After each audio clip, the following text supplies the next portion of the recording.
आप और बीजेपी दोनों के इंटरनल सर्वे के हिसाब से दिल्ली में भाजपा को 52 सीटें मिलने जा रही है। एक हफ्ते तक का आंकलन है, आगे का प्लस माइनस केजरीवाल के कांडों पर निर्भर करता है। वैसे सीएजी रिपोर्ट को सदन के पटल पर ना रखने के लिए दिल्ली उच्च न्यायालय ने भी दिल्ली सरकार से सवाल पूछे हैं। दिल्ली में विधानसभा चुनाव से पहले दिल्ली सरकार पर हाईकोर्ट ने बड़ी टिप्पणी की है। सीएजी की कई रिपोर्ट जारी होने के बाद भी उन्हें विधानसभा में पेश नहीं किया गया, जिसको लेकर हाईकोर्ट ने दिल्ली सरकार की ईमानदारी पर संदेह जताया है। बता दें कि विधानसभा चुनाव से पहले केग की 2 रिपोर्ट मीडिया में लीक हो चुकी है। इनमें पहली सीएम के बंगले में गलत तरीके से करोड़ों रुपए खर्च करने की रिपोर्ट और दूसरी रिपोर्ट शराब नीति मामले में सरकारी खजाने को 2000 करोड़ रुपए से ज्यादा के नुकसान की है। दिल्ली हाईकोर्ट ने दिल्ली सरकार को सीएजी रिपोर्ट पर विचार करने के लिए कहा था। इसके बावजूद केग रिपोर्ट पर विचारधारा करने में देरी हो रही है। इस पर हाईकोर्ट ने दिल्ली सरकार की आलोचना करते हुए टिप्पणी की थी कि जिस तरह से दिल्ली सरकार ने अपने कदम वापस खींचे हैं, इससे उनकी ईमानदारी पर संदेह हो रहा है। आपको केग रिपोर्ट जारी होने के तुरंत बाद स्पीकर को भेजनी चाहिए थी और फिर सदन में चर्चा शुरू करनी चाहिए थी। आपने विधानसभा सत्र बुलाने में कदम पीछे खींच लिए।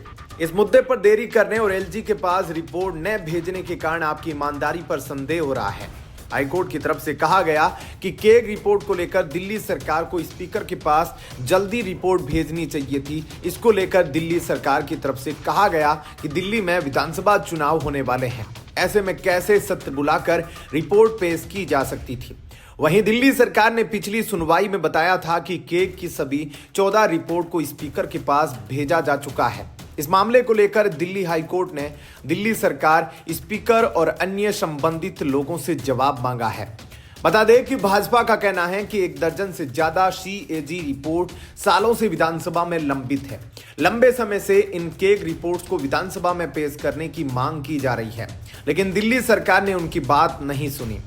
इसके बाद भाजपा विधायकों ने केग रिपोर्ट को विधानसभा में पेश करने की मांग को लेकर हाई कोर्ट में याचिका दी थी। इसको लेकर भाजपा नेता सुधांशु त्रिवेदी ने कहा, दिल्ली हाईकोर्ट ने एक अवलोकन जारी किया है कि दिल्ली की सरकार सीएजी की रिपोर्ट सदन के पटल पर रखने से अपने कदम पीछे खींच रही है। यह दुर्भाग्यपूर्ण है। अब यह बात और स्पष्ट हो जाती है कि दुर्भाग्यपूर्ण स्थिति केवल विकास कार्यों में नहीं दिख रही, संवैधानिक व्यवस्था में भी अब यह दुर्भाग्यपूर्ण स्थिति दिखने लगी है। तकरीबन 1 दर्जन रिपोर्ट्स है जो दिल्ली सरकार की आर्थिक समीक्षा की रिपोर्ट है, जिसे दिल्ली विधानसभा के पटल पर नहीं रखा गया है। अगर केजरीवाल अपनी सरकार की आय व्यय का लेखा रखने की आवश्यकता नहीं मानते, तो इससे यह साफ हो जाता है कि यह आपदा तो ही थी, लेकिन अब आम आदमी पार्टी की सरकार में संवैधानिक आपदा भी है। ऐसे में क्या कुछ कहना है आपका इस खबर पर कमेंट सेक्शन में अपनी राय जरूर बताइएगा। बने रहिएगा लाइव टीवी न्यूज के साथ। धन्यवाद। जय हिंद।